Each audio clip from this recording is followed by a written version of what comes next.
Hello बच्चों, नमस्कार। कैसे हो आप सभी? स्वागत है आपका द बायो वाला में। तो आज हम लोग लेके आ गए हैं आप लोगों के लिए क्लास 12 जीव विज्ञान। और जीव विज्ञान में जो हम लोग पढ़ रहे थे चैप्टर नंबर 2, तो दूसरे अध्याय की हम लोगों ने शुरुआत की थी और उसका ये आपका लेक्चर नंबर आई थिंक 11 रहने वाला है। और 10 लेक्चर आपको प्ले स्टोर मिल जाएंगे, आप तो जाकर प्ले स्टोर करिए, सारे लेक्चर आपको क्रम वाइज मिल जाएंगे। ठीक, तो ये आपका 11 नंबर लेक्चर होगा और लास्ट होगा। ठीक, तो इसकी हम बात करेंगे। और बात करने से पहले, आगे बढ़ने से पहले थोड़ी सी रिक्वेस्ट करेंगे आप लोगों से कि यदि आप लोग मेरे चैनल पर पहली बार विजिट कर रहे हैं तो प्लीज चैनल को सब्सक्राइब कर दें और वीडियो अच्छी लगे तो लाइक और कमेंट करके जाएं। ओके, तो स्टार्ट करेंगे आज की कहानी को। तो आज की कहानी जो हमारी रहने वाली है, आपकी ये बता दें आपको, लेक्चर नंबर 11 में हम लोग पढ़ने वाले हैं भ्रूणीय परिवर्धन या भ्रूणीय विकास।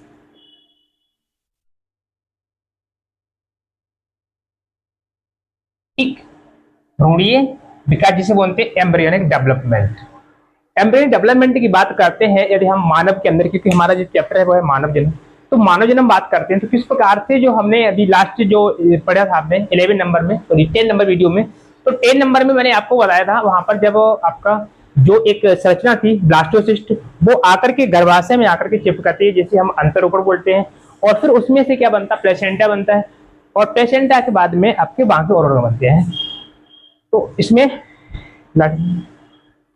तो उसमें बात ये थी, जो ब्लास्टोसिस्ट होता है, तो ब्लास्टोसिस्ट में आपका जो ये वाली कोशिकाएं होती थी, ये यहाँ वाली जिसे बोलते हैं inner cell mass. Inner cell mass जो होती थी, इनसे 3 परतों का निर्माण होता है। ये आपकी ट्रिपोब्लास्ट होती हैं और जो इनके नीचे संपर्क में रहती है इनर सेल मास के, इन्हें बोलते हैं रबर ऑफ सेल। तो ये जो कोशिकाएं थी ये वाली, इनसे क्या होती है? इनसे 3 परतों का निर्माण होता है। क्या करते हैं? 3 परत बनाते हैं। कौन कौन सी परतें बना रही हैं? तो उनके नाम हो जाएंगे। एक आपकी होती है एक्टोडर्म, एक होती है मीजोडर्म, और तीसरी होती है आपकी एंडोडर्म। एंडो, ठीक, ये परतों का निर्माण होता है। इनसे क्या होता है? आपके फाइनली जितने भी बॉडी के ऑर्गन बनते हैं वो इन्हीं से बन जाते हैं। ठीक, एक्टो, मीजो एंड एंडो। ठीक, तो इसमें भ्रूणीय विकास में क्या पढ़ना है आपको? जो 3 परतें बनी है, इनसे कौन कौन से अंग बनते हैं, किस महीने में कौन सा अंग बनता है, उनकी स्टडी करेंगे। ओके, तो एक बार में ओवरव्यू देंगे आपके लिए। एनसीईआरटी में केवल इनका जिक्र है, लेकिन इनसे कौन कौन से ऑर्गन बनते हैं उनकी कोई जिक्र नहीं है। तो बोर्ड के हिसाब से आपको फिलहाल में थोड़ा बहुत तो आपको आना चाहिए इसमें। सॉरी, तो इसमें आप बात करेंगे एक्टो और मीजो से।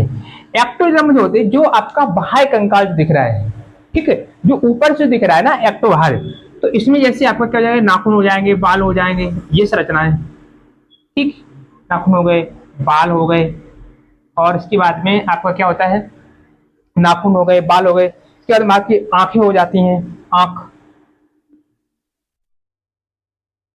ठीक है, और आपकी त्वचा हो जाती है, जो बाहर त्वचा होती है एपिडर्मिस। ये इन सब का निर्माण होता है इससे, एक्टोडर्म से, मतलब बाहर वाले से। और जो मीजोडर्म होता है, मीजो ये मिडिल लेयर बोलते हैं इसके लिए, मध्य परत में। तो ये मध्य स्तर जो होता है इसका, जो मध्य स्तर होता है, इससे हमारे जो मध्य के ऑर्गन होते हैं वो बनते हैं। जैसे आपको कौन सा हो गया?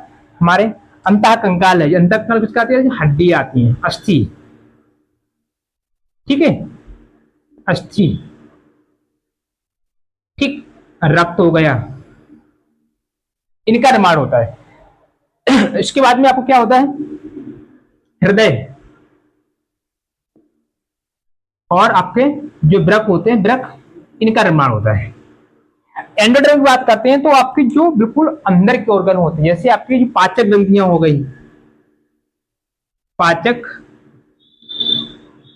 ग्रंथियां हो गई, ठीक, पाचक ग्रंथियां हो गई। इसके बाद बेटा आपका आहार नाल हो गया। आहार नाल की जो आंतरिक परतें होती हैं वो ये बनाती है।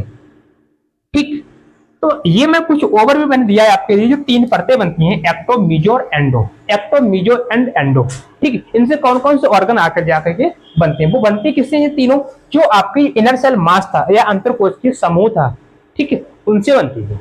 Okay, clear? तो अब कहानी जुड़ गई हमारे। अब स्टार्ट करेंगे हम आगे। भ्रूणीय जो परिवर्धन होता है वो किस महीने में कौन कौन से ऑर्गन बनते हैं ठीक, और कैसे कैसे विकास होता है उसकी बात करेंगे। ये चीज इंपॉर्टेंट, आपको एमसीक्यू में क्वेश्चन मिल सकता है देखने के लिए। और एक चीज आपको मैं यहाँ पर बता दूं, क्योंकि यहाँ पर देखो अभी जो मैंने बताई थी 3 परतें बनती हैं, 3 परतें बनती हैं, इस वजह से जो इंसान जो होता है वो ट्रिपलोब्लास्ट होता है।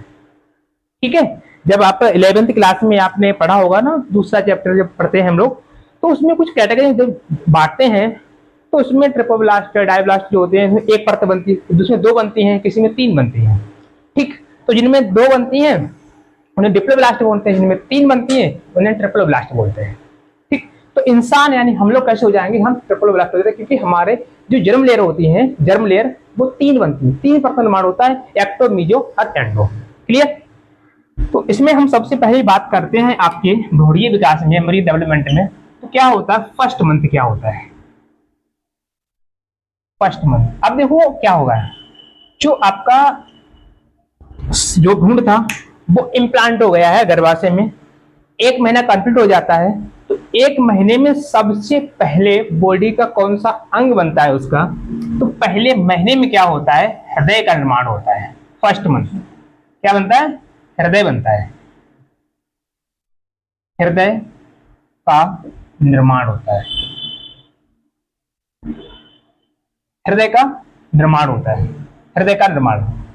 ठीक, अब ये हृदय का निर्माण हो जाता है तो यहां से क्या होता है, इसकी धड़कन, जो हृदय होता है इसकी धड़कन निर्माण होता है तो ये धड़कने भी लगता है। ठीक है, तो इसकी धड़कन को स्टेथोस्कोप की सहायता से सुना जा सकता है। ठीक है, तो का निर्माण होता है। एनसीईआरटी लाइन लिख के देती है, तो वो मैं लाइन यहां पर लिखना चाहूंगा। हृदय का निर्माण होता है, इसकी धड़कन को, इसकी धड़कनों को स्टेथोस्कोप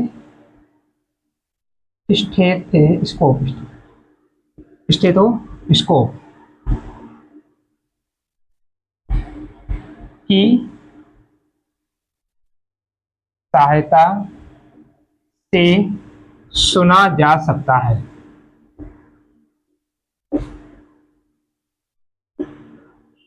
सुना जा सकता है। ठीक, ये आपकी पहली यानी प्रथम एक फिजिकली अपीयरेंस होता है कि हाँ जो मदर है, ठीक है, जो लेडी है वो प्रेग्नेंट है। ठीक है, क्योंकि जैसे गर्भाशय में स्टेथोस्कोप रखोगे और कान में जैसे लगाओगे, ठीक है, आपने देखा होगा यंत्र होता है एक, डॉक्टरों के पास मोस्टली मिलता है आपके लिए, देखते हैं वो लगा लेते हैं 2 कान में और एक लीड होती है वो रख देते हैं। तो जैसे ही रखोगे उसके गर्भाशय के ऊपर, तो इसकी धड़कन होगी बेबी की, जो बच्चे की जो शिशु पड़ रहा है पेट में, उसकी धड़कनों को उसकी सहायता सुना जा सकता है। ये पहला फिजिकल अपीयरेंस होता है। ठीक, पहली धड़कन से पता चलता, प्रतीत होता है कि हाँ गर्भ में जो मतलब शिशु है उसका निर्माण हो रहा है। ठीक, ये रही बात किसकी, पहले महीने की। अब दूसरे महीने की हम बात करते हैं सेकेंड मंथ की। तो सेकेंड में क्या होता है आपका, सेकेंड मंथ,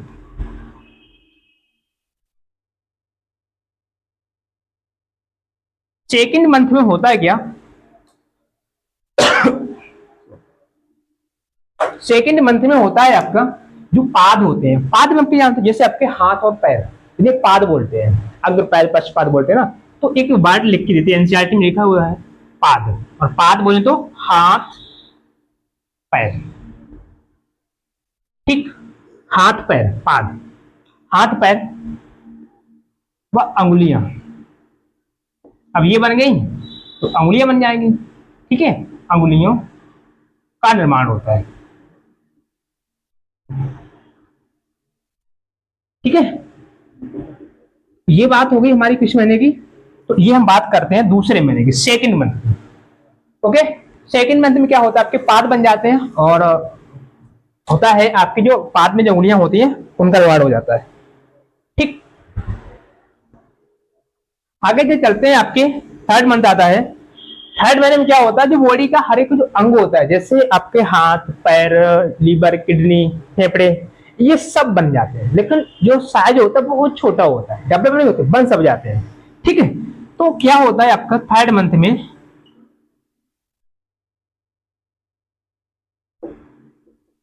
थर्ड मंथ में क्या होता है, संपूर्ण शरीर का निर्माण हो जाता है। संपूर्ण शरीर का निर्माण हो जाता है, जैसे इसमें ये बन जाते हैं, उसमें ये बन जाते हैं, सब कुछ बन जाता है। ठीक, इसके बाद में जो चौथा महीना आता है, चौथे महीने में कुछ विशेष कोई अंग नहीं बनते हैं, केवल मात्र होता क्या है, जो संपूर्ण बॉडी बनी है इन्हीं का विकास होता है, मतलब इनका साइज में बढ़ा विकास होता है, साइज में बढ़ते हैं, कोई नया अंग नहीं बनता। जितने भी अंग बनने को होते हैं वो सब तीसरे महीने में बन जाते हैं।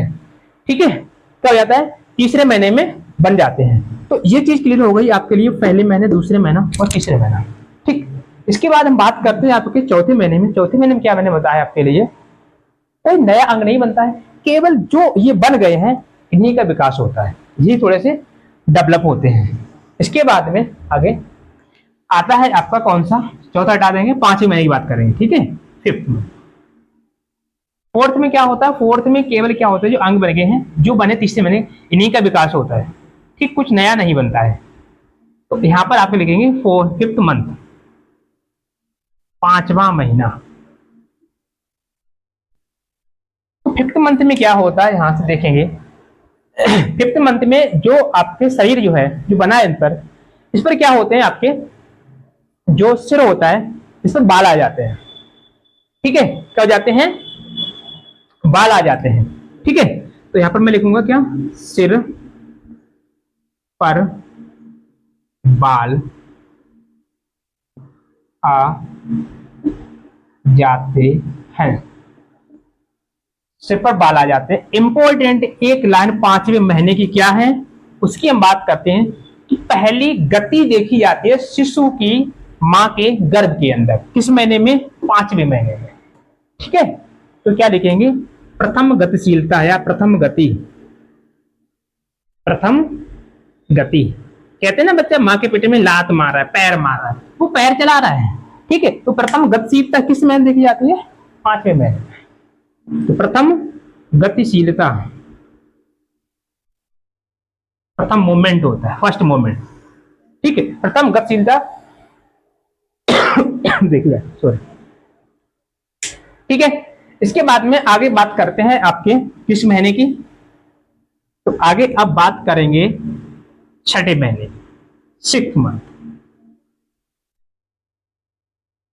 आपको सिंपल से पता ही होगा सब लोगों को, जो मन का जो गर्भकाल होता है, ठीक है, इसकी जो अवधि होती है वो 9 महीने होती है, 9 मंथ। तो अब ये 9 मंथ होता क्या है भाई, हर महीने में कुछ ना कुछ बन रहा है। तो वो 9 महीने में क्या क्या घट रहा है, वो सारी घटनाओं का मैं यहाँ पर क्रम वाइज, सीक्वेंस वाइज डिस्कस कर रहे हैं। ठीक है, 9 महीने, कहीं पर 7 दिन मिलेगा, कहीं 8 दिन मिलेगा, कहीं 9 दिन मिलेगा। ठीक है, ये चलता रहता है। तो 6 महीने क्या होता है, 6 मंथ में यानी छठे महीने में गतिशीलता हो गई, बाल आ गए। छठे महीने में होता है ये, छठे महीने में जो बच्चा है उसके संपूर्ण शरीर पर क्या होता है, छोटे छोटे रोम आ जाते हैं। ठीक है, क्या होते हैं, संपूर्ण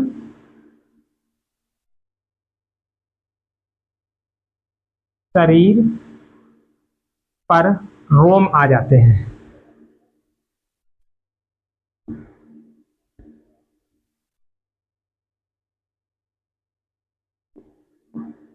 ठीक है, संपूर्ण पर क्या होते हैं, रोम आ जाते हैं, छोटे छोटे। देखो पहले बाल सिर पर आते हैं 5वें महीने में, इसके बाद में पूरी बॉडी पर जो बाल आते हैं वो कब आते हैं, छठे महीने में आते हैं। ठीक, क्लियर।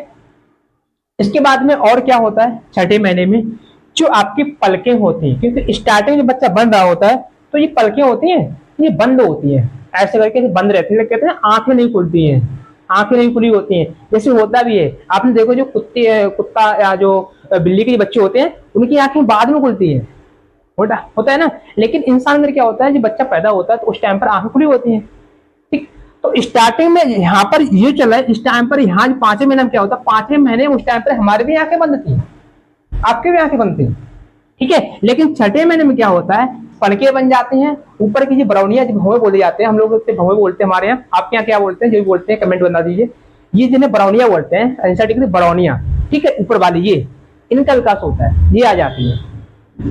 ठीक, तो ये जहां जहां तक गति है आपकी आकर के छठे महीने में। तो मैं यहाँ पर एक लाइन लिखूंगा आपके लिए, क्या संपूर्ण शरीर पर रोम आ जाते हैं, बरौनियों का विकास हो जाता है, पलके हैं बरौनिया, एक ही लिख लूंगा। ठीक है, पलके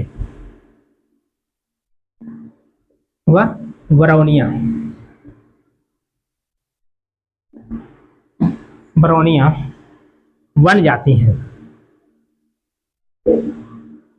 अब यहाँ पर मैं नहीं लिखा है, लेकिन मैंने अभी समझाया था क्या, जो पलकें होती हैं ये दूर दूर हो जाती है, मतलब यहाँ से आंखें खुल जाती है छठे महीने में। सिंपल सा एक आप अवेल कर सकते हो, क्योंकि ये अंदर की बातें हैं, ठीक है, क्योंकि अभी भी शिशु बाहर नहीं आया है, वो अंदर ही अंदर पड़ रहा है। पूरा 9 महीने काटेगा तो 9 महीने के बाद बाहर आता है, तो अभी तक हम पहुंचे छठे महीने में। तो छठे महीने में क्या होता है आपका, ये संपूर्ण बॉडी जाकर के बन जाती है, ठीक। इसके बाद में क्या होता है, जो बाकी जो शरीर होता है पूरा 6 महीने में वो कंप्लीट हो जाता है। और आपने सुना होगा कहीं ना कहीं और आसपास में, जो नॉर्मल डिलीवरी होनी चाहिए वो होती है 9 महीने में, ठीक। लेकिन कहीं किस केस में, कहीं कहीं क्या होता है, सातवें या 8वें महीने में क्या होती है, डिलीवरी हो जाती है। 7वें या 8वें महीने में डिलीवरी हो जाती है। तो उस टाइम पर जो बच्चा होता है, जो शिशु होता है, उसका कंप्लीट विकास हो चुका होता है। केवल उसे क्या है, जो अंग बने उन्हें और ज्यादा डेवलप बने। कुछ कोई अंग ऐसा नहीं होता है जो बना ना हो, बन सब जाते हैं, बस ये है कोई छोटा होता है कोई बड़ा होता है, उतना डेवलप नहीं होता है, ठीक। तो ये पूरा जो 6 महीने का प्रोसेस, 6 महीने में क्या होता है, कंप्लीट बॉडी का निर्माण हो जाता है। 6 महीने में क्या होता है, जो कंप्लीट बॉडी होती है वो बन जाती है। ऐसे ही आगे जाकर के 7वें, मतलब किस कहीं केस में देखे जाते हैं 7वें 8वें महीने में। वैसे नॉर्मल जो बच्चा होता है वो 9 महीने में आता है। तो 9 महीने में जो बच्चा बाहर आता है तो वो एकदम हेल्थी स्वस्थ होगा, कहीं उसे रखने की जरूरत नहीं पड़ेगी। ये रखने तो इसके लिए अलग से एक्स्ट्रा ट्रीटमेंट दिया जाता है। एक आजकल बर्ड चलता है ना, बच्चे शीशे में रख दिए जाते हैं, ठीक है, तो वो इस केस वाले बच्चे जाते हैं शीशे में। यहाँ वाले के केस बहुत कम चांस है, बाकी मतलब नेचर के अकॉर्डिंग कुछ बाकी डिसऑर्डर है तो वो बात अलग है, ठीक है। तो उसकी बात मैंने की थी, ये पूरा विषय रहता है आपका, ये भ्रूण की विकास रहता है, किस प्रकार से क्या क्या बनता है। एक बार मेरे साथ में पहले महीने में देखें क्या बना था। तो मैंने पहले महीने में आपको बताया था हृदय बनता है, ठीक है। पहले महीने में हृदय बनता है, हृदय बनता नहीं हार्ट बनता है, और उस हार्ट की धड़कन क्या करता है, स्टेथोस्कोप की सहायता से सुना जा सकता है। दूसरी चीज मैंने यहाँ पर क्या लिखा था, दूसरे महीने में क्या होता है, पाद बनते हैं, पाद बोले तो हाथ और पैर बनते हैं, और इनकी अंगुलियों का निर्माण होता है, ठीक। अब हम बात करते हैं तीसरे महीने में क्या होता है, जो बॉडी का हर एक ऑर्गन होता है उसका विकास हो जाता है। चौथे महीने में केवल जो अंग बन गए हैं उन्हीं का विकास होता है, कोई नया अंग का फॉर्मेशन नहीं होता है।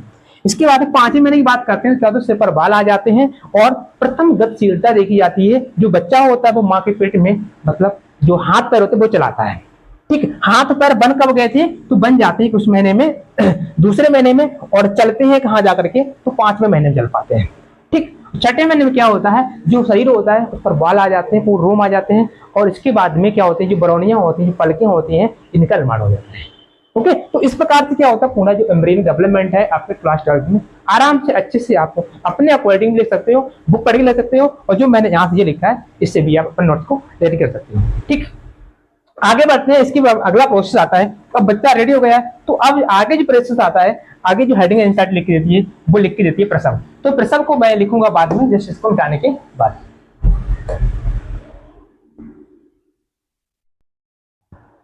तो अब देखेंगे हम लोग प्रसव के बारे में, कि अभी जो लास्ट में हम लोग पढ़ा था उसमें जो बच्चा था उसका कंप्लीट निर्माण हो गया था। इसमें क्या करना, उस बच्चे को बाहर निकालना है, ठीक है। तो ये प्रक्रिया कैसी होती है उसके बारे में लिखेंगे और समझेंगे। ये जो प्रसव प्रक्रिया होती है ये आपकी एक अंतःस्रावी और जो आपका ब्रेन होता है, ठीक है, अंतःस्रावी ग्रंथि और ब्रेन दोनों के एक समन्वय से होती है। तो इस वजह से इसका एक नाम बोलते हैं, ठीक है। इसीलिए क्या कहते हैं, यह एक तंत्री अंतःस्रावी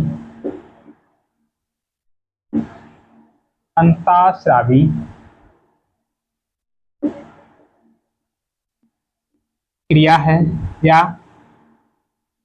क्रिया क्रिया है, ठीक। इसका मतलब ये होता है कि इसमें जो आपका ब्रेन होता है, ठीक है, जो ब्रेन होता है यानी मस्तिष्क होता है, और आपकी अंतःस्रावी ग्रंथि जो आपकी एंडोक्राइन ग्लैंड होती है, उन दोनों के कॉम्बिनेशन से ये प्रक्रिया जो होती है वो हो पाती है। तो इसी वजह से इसका जो नाम हो जाता है वो हो जाएगा तंत्री स्रावी, ठीक है, तंत्री अंतःस्रावी प्रक्रिया है। और ये प्रक्रिया जो होती है ये आपकी सगर्भता के लास्ट में होती है, अंत में होती है। सगर्भता यानी जो आपका जो सिंपल सा जो गर्भकाल होता है ह्यूमन में, गर्भकाल वो कितना होता है, 9 मंथ होता है। अभी जस्ट मैंने बताया था आपके 9 मंथ प्लस 7 दिन, ऊपर नीचे मिल सकता है। ठीक है, ये दिन वेरी करेंगे कि 7 के 8 वो अलग है। ठीक है, ये आपको 9 महीने तक एक आपको एवरेज मार के चलना है इसको। तो इसमें सबसे पहले मैंने बताया है कि एक अंतंती अंतःस्रावी प्रक्रिया होती है, और इसमें होता है आपका सबसे पहले स्टार्टिंग में क्या होती है, जो आपका प्लेसेंटा जो है, प्लेसेंटा अपरा से क्या होता है, गर्भाशय में संकुचन प्रवेश करता है। ठीक, तो स्टार्टिंग में क्या होती है, हल्की प्रसव पीड़ा होती है, हल्की प्रसव पीड़ा। जब डिलीवरी होने को होती है, पास्चुरेशन प्रसव होने को होता है, उसी टाइम पर पहले सबसे पहले हल्की सी क्या होगी, प्रसव पीड़ा होती है, जिसे हम बोलते हैं गर्भ उत्क्षेपण प्रतिवर्ती क्रिया। ठीक है, जिसे क्या बोलेंगे, गर्भ उत्क्षेपण, गर्भ उत्क्षेपण प्रतिवर्ती क्रिया। ठीक है, तो जिसे क्या कहते हैं, गर्भ उत्क्षेपण प्रतिवर्ती क्रिया कहते हैं। तो ये पॉइंट क्लियर हुआ होगा आपका। इसके बाद में क्या होता है आपका, ये सब कुछ हो रहा है सगर्भता के अंत में हो रहा है, इसका ध्यान रखना है। तो इसके बाद में जब ये होता है, उसी टाइम पर क्या होता है, जो प्लेसेंटा होता है, ठीक है, प्लेसेंटा होता है, तो मैं यहां पर लिखूंगा सहगर्भता के अंत में अपरा हाइपोथैलेमस को, हाइपोथैलेमस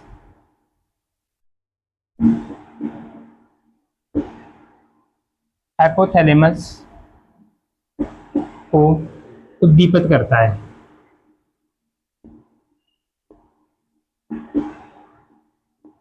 उद्दीपित करता है। अब यहां पर क्या होता है, एक सिंपल सी जानने वाली बात, जो आपका प्रोजेस्टेरॉन हार्मोन्स होता है, प्रोजेस्टेरॉन, ये निम्न होता है उस टाइम पर, इसकी जो क्वांटिटी होती है वो कम हो जाती है। ठीक, प्रोजेस्टेरॉन जो हार्मोन्स होता है ये कम हो जाता है, और इसी टाइम जो आपका ऑक्सीटोसिन होता है, ऑक्सीटोसिन, ये उच्च मात्रा में होता है। तो इसमें जब ये कम हो जाता है, जब ये ज्यादा होता है, तो गर्भाशय में क्या होता है, संकुचन होने लगता है। ठीक है, तो इस लाइन को मैं लिखूंगा यहां पर, इधर डेट करेंगे इसको, हाइपोथैलेमस,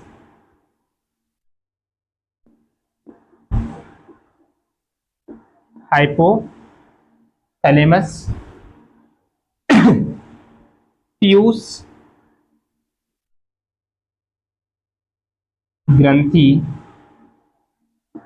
को ऑक्सीटोसिन, ये हार्मोन्स का नाम याद रखना है, ऑक्सीटोसिन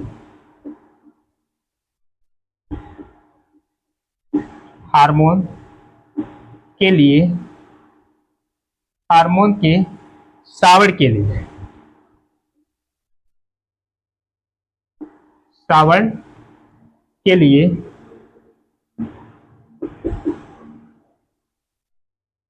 प्रेरित करता है, प्रेरित करता है। ठीक, देखो किस प्रकार से ब्रेन एक्टिविटीज में हो रहा है। सबसे पहले क्या होता है, अपरा, यहां समझे, अपरा जो है, अपरा एक मैसेज भेजेगा हाइपोथैलेमस के पास, ठीक, यानी प्लेसेंटा, और हाइपोथैलेमस क्या बनाएगा, ऑक्सीटोसिन हार्मोन्स बनाएगा। देखो बनता है इसमें, ठीक, उद्दीपित करेगा, ये ऑक्सीटोसिन बनाएगा। अब ये स्टोर हो जाएगा आखिर कहां, पीयूष ग्रंथि के पास। जैसा भाई इसका सिस्टम रहता है, जैसे आपका जो वाइल जूस होता है, तो आपने वाइल जूस पित्रस और लीवर के बीच कनेक्शन होता है, बनता लीवर में लेकिन स्टोर होता है पित्ता से मिला करके। ठीक है, वैसे ही कनेक्शन यहाँ है, बनेगा यहाँ हाइपोथैलेमस में, लेकिन स्टोर कहाँ होगा जाकर के यहाँ। अब इसके बाद में यही इसे मास्टर ऑफ मास्टर कहते हैं। 11th क्लास में आपने पढ़ा, लास्ट चैप्टर में होगा इसको, ठीक। तो हाइपोथैलेमस में क्या होता है, ये आपका इसको एक वैसे मास्टर ग्रंथि ये होती है पीयूष ग्रंथि, ये इसको इंडिकेट करता है, इसको प्रेरित करता है कि जो मैंने हार्मोन्स बनाया उसे आप रिलीज करिए, ठीक है। तब ये रिलीज करे कौन सा हार्मोन, ऑक्सीटोसिन हार्मोन के लिए प्रेरित करेगा। इससे क्या होगा, ऑक्सीटोसिन हार्मोन्स क्या करेगा, ऑक्सीटोसिन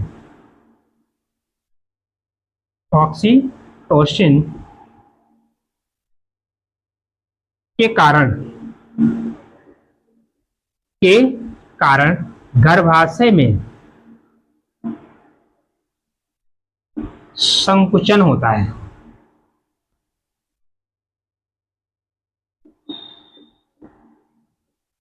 ठीक। और इसी टाइम पर क्या होता है, एक हार्मोन और भी जो होते हैं रिलैक्सिन हार्मोन बोलते हैं। कौन सा है, रिलैक्सिन हार्मोन, ठीक। ये भी जो प्रसव प्रक्रिया होती है इसमें सहायता करता है, रिलैक्सिन हार्मोन। तो ये भी एक ऑक्सीटोसिन और दूसरा आपका रिलैक्सिन हार्मोन, ठीक है। ये दो हार्मोन्स आपको याद रखना है। मैंने लिखा ऑक्सीटोसिन के कारण क्या होता है, गर्भाशय में संकुचन होता है। इसके बाद में क्या होगा, अब जब ये कंटिन्यू चलता रहेगा तो लगातार संकुचन रहेगा, लगातार संकुचन के कारण शिशु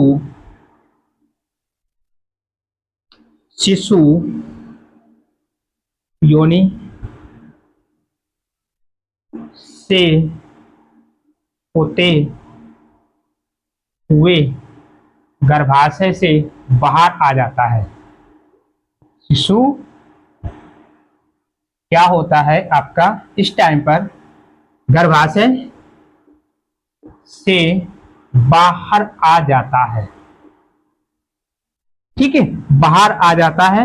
और इसी प्रक्रिया को क्या कहते हैं हम लोग, इसी प्रोसेस को बोलते हैं प्रसव, ठीक है। क्या बोलते हैं, प्रसव बोलते हैं। इसमें क्या क्या चीजें बाकी और समझने की होती है। जैसे ये प्रक्रिया होती है उस टाइम पर जो आपका प्रोजेस्टेरोन हार्मोन, एस्ट्रोजन हार्मोन्स जो थे, जो आपके सबसे पहले ये बन रहे थे कार्पल ल्यूटियस से, लेकिन बाद में जो अपरा आ जाता है यानी प्लेसेंटा बन जाता है, इससे बनने लगते हैं। जब ये प्रेगनेंसी कंप्लीट हो जाती है, ठीक है, ये निकलते हैं प्रेगनेंसी को मेंटेन के लिए, प्रेगनेंसी बनी रहे, ठीक है। उस पहले नहीं कहीं जाकर के मतलब नहीं होते अबॉर्शन ना हो जाए, गर्भपात ना हो जाए, ठीक, उससे बचाने के लिए होता है, इससे निकलते हैं अपरा से। लेकिन जब प्रेगनेंसी कंप्लीट हो जाती है उस टाइम पर इनका जो लेवल जो होता है वो कम हो जाता है। और इसके कम होने के बाद में क्या होगा, ऑक्सीटोसिन का लेवल बढ़ जाता है, जिससे क्या होगा, जो आपका गर्भाशय इसमें संकुचन होगा। और ये संकुचन लगातार कंटिन्यू होता रहेगा तो एक कंडीशन ऐसी आ जाएगी, जो शिशु जो है वो गर्भाशय ग्रीवा में आएगा, ग्रीवा से होने से होते हुए कहाँ जाएगा, बाहर आ जाएगा। तो बाहर आने की जो प्रक्रिया होती है इसी क्या कहते हैं, हम प्रसव कहते हैं। और ये क्या होती है, नॉर्मल डिलीवरी होती है, ठीक। इन केस ये चीज जब कमी रहती है इसमें, तो वही क्या होता है भाई, ऑपरेशन वगैरह होते हैं, ठीक। तो ये सिंपल सी बात किसके लिए, आपकी प्रसव की। इसके बाद में अब हम बात करते हैं किसके बारे में, आपका जो अगला टर्म वो है आपका टॉपिक दुग्ध श्रावण, ठीक। उसको यहां से थोड़ा सा जोड़ेंगे, चलो आगे जोड़ेंगे दुग्ध श्रावण को। तो अब बेटा बात करेंगे हम लोग इसका दुग्ध श्रावण के बारे में, ठीक है। ये आपका लास्ट टॉपिक है। तो इसमें क्या होता है दुग्ध श्रावण में, जैसे कि अभी हमने पढ़ा था लास्ट में, जो अपरा था प्लेसेंटा से दो हार्मोन्स मैंने लिखवाए हैं स्टार्टिंग में, वीडियो नंबर आपको मिल जाएंगे, वो 10वीं वीडियो में देखो तो मिल जाएंगे। एक नाम था इसका HPL और एक था आपका HCG, ठीक। तो ये जो हार्मोन्स होता है HPL जो हार्मोन्स होता है, ये कुछ टाइम पर जब रिलीज होता है अपरा से, तो उसी टाइम, क्योंकि इसे ये पता है कि ये बच्चा जो पेट में पल रहा है, जब ये बाहर जाएगा, जब प्रसव प्रक्रिया होगी उसके दौरान बच्चा बाहर निकलेगा, तो उसे खाने पीने को चाहिए। तो उसी टाइम में क्या करता है, मम्मी की बॉडी में, मतलब मामा जो आपकी महिला होती है, उसी के शरीर में क्या होती है, दुग्ध ग्रंथियां होती है। पढ़ चुके हम लोग इसके बारे में, दुग्ध ग्रंथियां। तो ये क्या करता है, उसी टाइम पर क्या करने लगता है, दुग्ध ग्रंथियों पर कार्य करने लगता है, जिससे क्या होती है, दुग्ध ग्रंथियां कैसे हो जाती हैं, परिपक्व होती हैं और दुग्ध निर्माण करने लगती हैं, दुग्ध निर्माण करने लगती हैं। देखो बात हो रही यहाँ पर दुग्ध का निर्माण हो रहा है, ना कि दुग्ध का श्रावण हो रहा है, अंतर है दोनों चीजों में। और यहाँ पर मैंने टॉपिक में आपको पढ़ा दुग्ध श्रावण, ठीक, यहाँ पर दुग्ध श्रावण। तो अब होता क्या है बेटा, यहाँ से जब ये दुग्ध श्रावण दुग्ध निर्माण होता है, दूध बन जाता है, तो उस टाइम पर क्या होता है, जैसे ही मान लो कोई भी आपकी महिला है, जो स्टार्टिंग में जो 2 से 3 दिन का जो दूध होता है, जो स्तनपान कराती है महिला, ठीक है, बच्चे को, उस दूध को क्या बोलते हैं, उस दूध को एक वर्ड आते हैं खीस करके, आपने सुना खीस, इसे बोलते हैं कोलेस्ट्रम। ठीक है, क्या बोलते हैं, कोलेस्ट्रम बोलते हैं, कोलेस्ट्रम बोलते हैं, खीस बोला जाता है। ये आपका कौन सा स्टार्टिंग के 1 से 2 दिन का, 1 से 2-3 दिन का जो भी रहता है, वो जो स्तनपान जो दूध होता है उसे कहते हैं। ठीक है, स्टार्टिंग के जो मतलब जो दूध होता है, दूध, उसके लिए क्या बोलते हैं, खीस या कोलेस्ट्रम बोलते हैं। इसकी खासियत क्या होती है, इसकी खासियत ये होती है, इसमें बहुत सारे एंटीबॉडी, मतलब ये आपका बहुत ही इम्यूनिटिव होता है। ठीक, और इसमें क्या होती है, इसमें एंटीबॉडी होती है, एंटीबॉडी, और इसमें सबसे ज्यादा एंटी कौन सी पाई जाती है, ये थोड़ा सा रखना, इसमें IgA। ठीक, ये आपकी प्रोटीन जो होती है, आपकी एक एंटीबॉडी वो पाई जाती है, IgA। ठीक है, किसकी बात करते हैं, IgA की बात करते हैं। तो ये जो दुग्ध होता है वो IgA युक्त होता है। और बाकी दूध के बारे में बात करते हैं, तो जो कैसी प्रोटीन होती है वो भी होती है, लेकिन इस टाइम पर जो खीस होता है उस टाइम पर ये एंटीबॉडी होती है। तो ऐसा माना जाता है, और डॉक्टर सलाह देते हैं कि कम से कम एटलीस्ट 6 माह तक, कितना, 6 माह तक किसी भी महिला को क्या करना चाहिए, बच्चे को स्तनपान कराना चाहिए, स्तनपान कराना चाहिए, बेस्ट फ्रेंड। ठीक, 6 महीना तक कम से कम क्या महिला है वो बच्चे को स्तनपान कराए, ताकि बच्चे के पास ये सारी चीजें आराम से पहुंच सके, ताकि बच्चा अच्छे से आगे जो भी डिसीज आते हैं उनसे फाइट कर सके। ठीक, तो ये प्रक्रिया क्या बोलती है, आपके जो कंप्लीट प्रोसेस होता है, इसे क्या बोलते हैं, लैक्टेशन बोलते हैं। अब एक चीज अभी मैंने यहाँ पर क्या मिस की समझाने के लिए, जब लाइन लिखूंगा तब उसमें ऐड करूंगा। अब होता क्या है, जैसे मैंने आपको दुग्ध ग्रंथियां पढ़ाई थी, देखो यहाँ पे क्या आपका बन गया, तो दुग्ध ग्रंथि में क्या होता है, एक आगे जो आपका जो संरचना होती है, इसे मैंने बोला था चूचक। ठीक, तो चूचक होता है, तो बच्चा क्या करेगा, जैसे निपर बोलते हैं, तो बच्चा यहीं से इसी को शक करेगा, तो बच्चा इसको शक करता है, ये जो उस महिला का जो महिला होती है उसका सबसे संवेदी अंग होता है। तो बच्चा जो है, जो शिशु है, वो जैसे इसको शक करेगा तो तुरंत ही इससे क्या हो जाएगा, इसके से ब्रेन के पास चलने जाएगा, कहाँ जाएगा, हाइपोथैलेमस के पास, और हाइपोथैलेमस अगेन क्या करेगा, ऑक्सीटोसिन को रिलीज करवाएगा, किससे, पीयूष ग्रंथि से, ऑक्सीटोसिन हार्मोन्स। तो ऑक्सीटोसिन हार्मोन रिलीज होगा, उसके थ्रू क्या होंगे, जो यहाँ से जो दुग्ध है वो यहाँ से हो जाएगा, स्रावित हो जाएगा, मतलब रिलीज हो जाएगा, निकलने लगेगा। ठीक, तो अब बात यह है बेटा, दुग्ध निर्माण करने में कौन सा आएगा, तो HPL हो गया, प्रोलैक्टिन हो गया, प्रोलैक्टिन जो आपका पीयूष ग्रंथि से निकलता हार्मोन्स में पढ़ाया है मैंने आप लोगों को 11th क्लास में। ठीक, प्रोलैक्टिन हार्मोन्स होता है, और जब ये पढ़ाई थी आपके पीयूष ग्रंथि जो दुग्ध ग्रंथि पढ़ाई थी उस टाइम पर पढ़ा था इसके बारे में थोड़ा सा। तो प्रोलैक्टिन और HPL ये क्या कर रहे हैं, ये दोनों हार्मोन्स इनके निर्माण कर रहे हैं, दुग्ध का निर्माण कर रहे थे, लेकिन बाहर कौन निकाल रहा है, तो ऑक्सीटोसिन निकाल रहा है। ठीक, तो ये प्रक्रिया को अब लिखेंगे हम लोग शब्दों में, इसको हटा देंगे।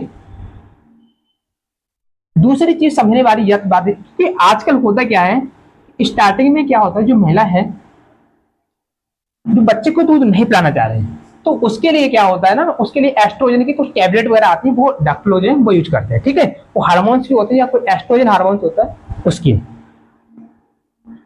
ठीक, और ऑक्सीटोसिन हार्मोन्स के इंजेक्शन भी आ रहे हैं मार्केट में। जैसे आपने देखा जो आपकी गाय भैंस वगैरह जो होती हैं, डेयरी वाले अच्छे से इसके बारे में परिचित होंगे, और हालांकि मैं तो परिचित हूँ कि मेरे पास तो ऑलरेडी गाय भैंस वगैरह सब कुछ है, तो ये चीज यूज होती रहती है। ठीक, तो ऑक्सीटोसिन इंजेक्शन भी आते हैं, जैसे कभी होता है आपने जो गाय भैंस वगैरह जो दूध मतलब होते हैं, तो उस टाइम पर वो दूध कंप्लीट नहीं दे पाती है, तो उसको पूरा लेने के लिए उससे, ठीक है, तो हार्मोन्स के जो इंजेक्शन आते हैं ऑक्सीटोसिन का, तो आसानी से दूध होता है वो आ जाता है, और फिर आपके बाहर निकाल लेते हैं। तो ये प्रक्रिया ऑक्सीटोसिन की वजह से होती है। तो ऑक्सीटोसिन ये रहता है आपका हार्मोन। तो दुग्ध श्रावण में आप लाइन लिखेंगे सहगर्भता के अंत में, क्या लिखेंगे, सहगर्भता के अंत में, सहगर्भता के अंत में अपरा से स्रावित HCl HPL hormone, HPL hormone दुग्ध का निर्माण करने के लिए, दूध का निर्माण करने के लिए, दूसरा पेन लिखेंगे मैं यहां से, करने के लिए दुग्ध ग्रंथियों को प्रेरित करता है।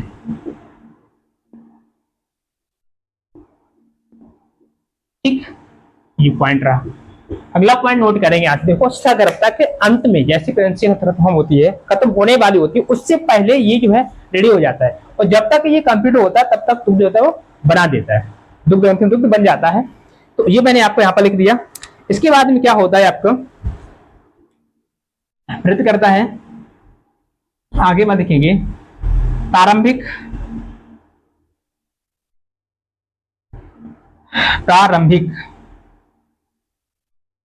यहां पर लिखेंगे प्रारंभिक दिनों में, प्रारंभिक दिनों के दुग्ध को खीस या क्या बोलते हैं कोलेस्ट्रम, कोलेस्ट्रम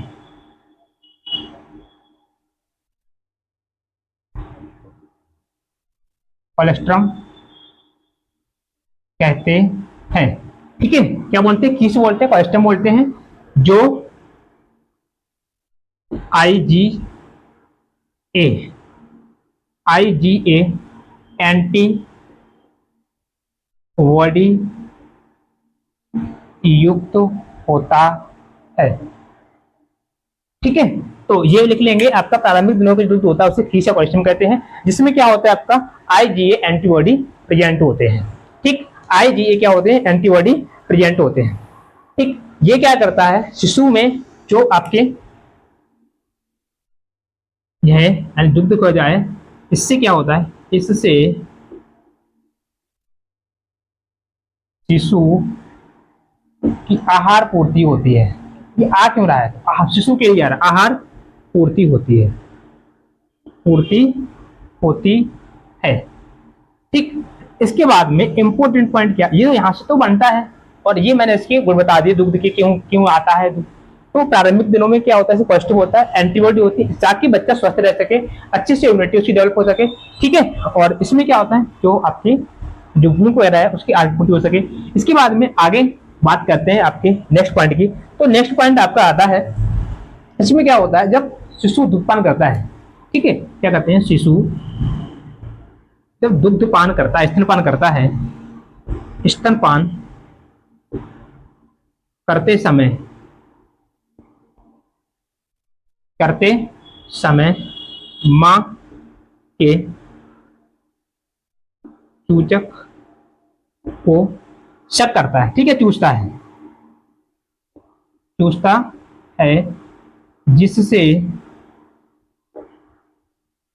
जिससे क्या होता है, जिससे हाइपोथैलेमस के पास, हाइपोथैलेमस के पास एक संदेश जाता है, पहुंचता है, जाता है, वह है ऑक्सीटोसिन,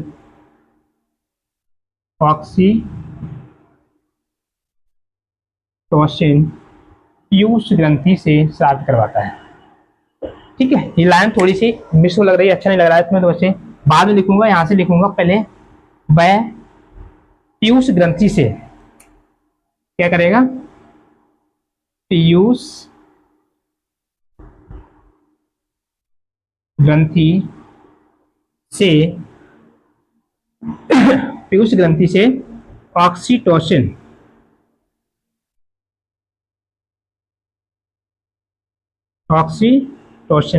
स्रावित करवाता है।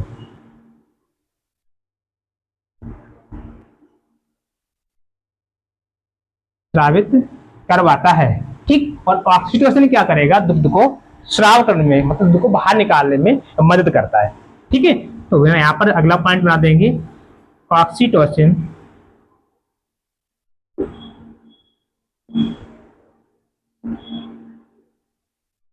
ऑक्सीटोसिन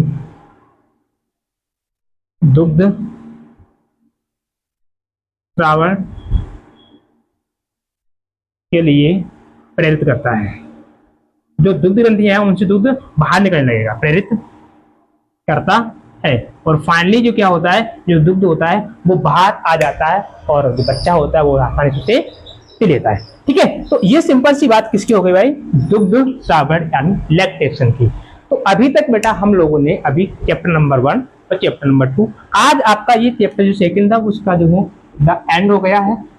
इसके बाद में इसके कुछ इंपॉर्टेंट आपके क्वेश्चन, ठीक, जो आपके पीवाईक्यू हैं उनकी बात करेंगे। और अभी तो पहले चैप्टर के वो भी नहीं हुए हैं, लेकिन मैं जल्दी ही आपको दोनों चैप्टर के जो है कुछ क्वेश्चन आपको करवाऊंगा। ओके, तो मिलते हैं अगली वीडियो में। Thank you.